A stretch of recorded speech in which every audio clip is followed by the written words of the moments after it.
Hello friends, my name is आकृति और मैं अपनी सेकंड वीडियो के साथ वापस आई हूँ। मैंने फर्स्ट वीडियो में बताया था कि पहले अतीत में लोग कैसे रहते थे, कहाँ पर उन्होंने क्या खेती की, कहाँ उनका घर था, क्या उनका व्यवसाय था, ये सब। अब मैं आपको इस वीडियो में बताऊँगी अपने देश का नाम, कि हमारे देश का नाम भारत कैसे पड़ा या इंडिया कैसे पड़ा। ठीक है।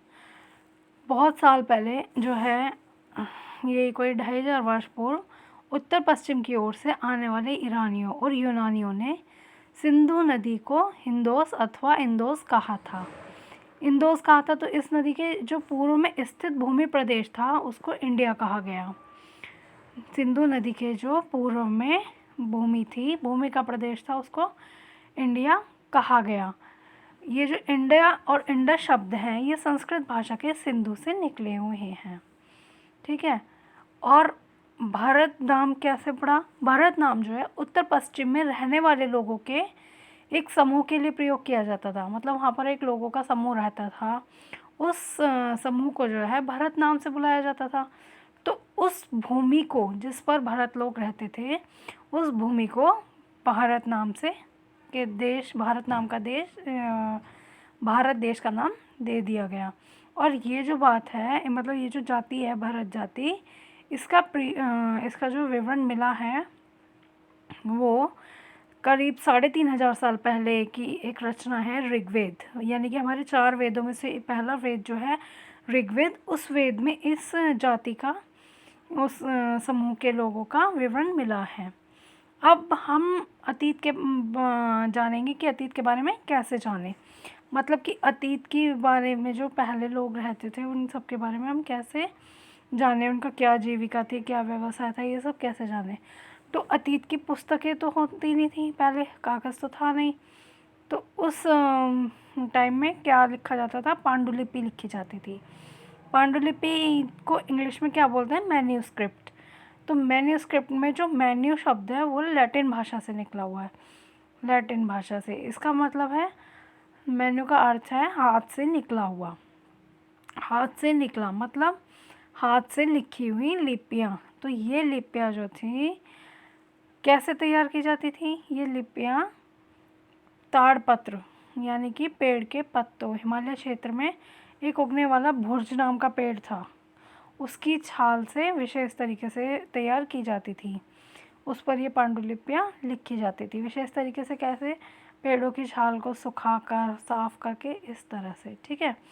और इतने वर्षों में जाहिर सी बात है, जब ये पेड़ की छाल पर लिखी जाती थी तो इनमें दीमक वगैरह लगना जायज़ था।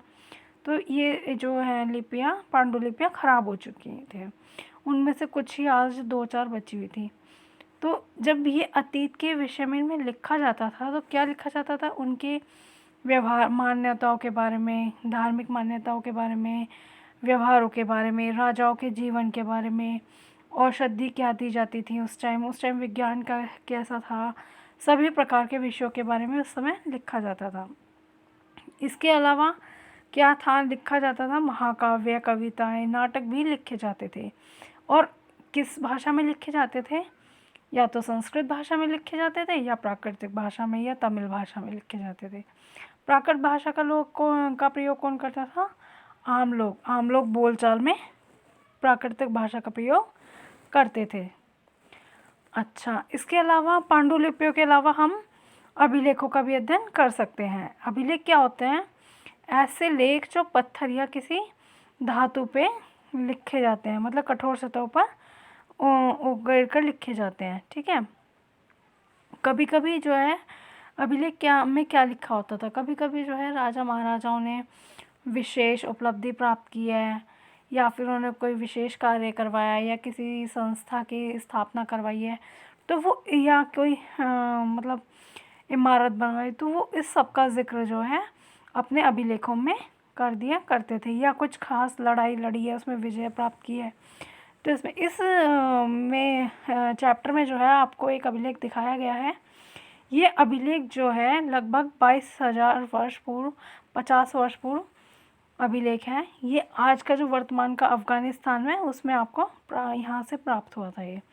और ये सम्राट अशोक ने लिखवाया था। सम्राट अशोक के बारे में हम अभी अगली क्लास में पढ़ेंगे, क्लास 8th में, ठीक है। इन अभिलेखों के अलावा हमें क्या मिलता है, उनके मनुष्य के द्वारा अतीत में प्रयोग की जाने वाली वस्तुएं, जैसे वहाँ के बर्तन, इमारतें, हथियार, उधर उस समय लोग कैसे आभूषण पहनते थे, कैसे मूर्तियों का प्रयोग करते थे। तो ये सब हमें कहाँ से मिलेगा, खुदाई वुदाई से, खुदाई करके, ठीक है। तो खुदाई में हमें वहाँ पर क्या मिला है, एक तो देखिए ये बर्तन, बर्तन कैसा है, ये लाल रंग का बर्तन है मिट्टी का, और इस पर काले रंग का काम किया गया है, ठीक है। और ये 4700 वर्ष पुराना है। उसके अलावा ये हैं सिक्के, उस समय ऐसे सिक्कों का चलन था, और ये सिक्के चांदी का हैं, चांदी के सिक्के का प्रयोग किया जाता था, ठीक है। इसके अलावा क्या मिल सकता है हमें वहाँ पर खुदाई में, चिड़िया या मछलियों की हड्डियाँ, जानवरों की हड्डियाँ।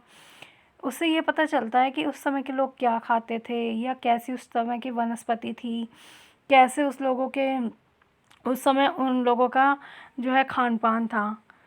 ये सब हमें पांडुलिपियों में, अभिलेखों में मिलता है। इसे ये सब क्या है, ये पांडुलिपि हैं, अभिलेख हैं, ये क्या है, इनके स्रोत हैं इतिहासकारों के, ठीक है। जो इतिहासकारों के मतलब इतिहासकार जो अतीत की बातों का अध्ययन करते हैं उन्हें इतिहासकार कहते हैं। और ये सब पांडुलिपि, अभिलेख, ये सब उनके स्रोत हैं। स्रोत मतलब सोर्सेज हैं ये, तो इन्हीं से हमें अतीत के बारे में पता चलता है। इसके अलावा अतीत क्या है, अतीत एक है या अनेक है। अतीत है तो एक ही शब्द, लेकिन इसका प्रयोग बहुवचन में होता है। मतलब जैसे राजा महाराजाओं के लिए अतीत का मतलब कुछ और था, जैसे उनका राजा रानियों का जीवन जो था ठाट का था, वो लड़ाइयाँ लड़ते थे और जो है अच्छी लग्जरी लाइफ जीते थे, अच्छा उनका रहन सहन हुआ करता था। व्यापारियों और जीवन शिल्पकारों के लिए उसका अर्थ अलग था, उनके लिए जीवन का अलग महत्व था। वो अपना काम, अपना व्यापार करते थे, अपना रोजगार करते थे, सबके रीति रिवाज भी अलग थे। तो इस अतीत शब्द का प्रयोग बहुवचन में किया जाता है, सबका अपना अपना अलग अलग अतीत होता है, ठीक है। शहरों में रहने वाले लोगों का जो है अतीत अलग था, खाद्य आपूर्ति के लिए दूसरे व्यक्ति पर निर्भर करते थे, जैसे छोटे मोटे लोग होते हैं, ठीक है, उस समय। और ये क्या है, तिथियों का मतलब, तिथि क्या क्या मतलब होता है, दिनांक। जैसे आपसे कोई घटना पूछी जाती है कि उस दिन उस तारीख को क्या हुआ, तो आप उसे बता सकते हैं। तो ये सब जो है, ये गणना ईसाई धर्म प्रवर्तक ईसा मसीह के जन्म से की जाती हैं। ये जो आजकल की तिथियां हैं आपकी 2000 वर्ष, ये सब क्या है, ईसा मसीह के जन्म से स्टार्ट हुई है तिथियों का सिस्टम जो हुआ है। ईसा मसीह के जन्म से जो पहले की घटनाएं होती थी उन्हें हम ईसा पूर्व कहते हैं, और जो उसके 2000 को अपना हम आरंभिक बिंदु मानते हैं। वर्तमान से पूर्व के तथ्यों का उल्लेख करेंगे। जैसे इतिहास से पहले की तिथियां क्या होती है, जो ईसा मसीह के जन्म से पहले की काम होते थे उन्हें या बिफोर क्राइस्ट या ईसा पूर्व कहते हैं।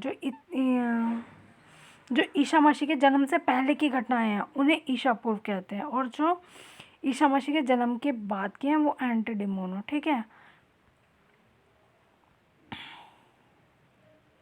और यहीं से हमारा ये चैप्टर फर्स्ट ख़त्म होता है। अगर आपको कोई भी डाउट हो या कुछ पूछना हो या कोई सजेशंस देने हो तो आप कमेंट बॉक्स में कमेंट कर सकते हैं। Thank you. Share, subscribe and like करना ना भूलें। Thank you very much.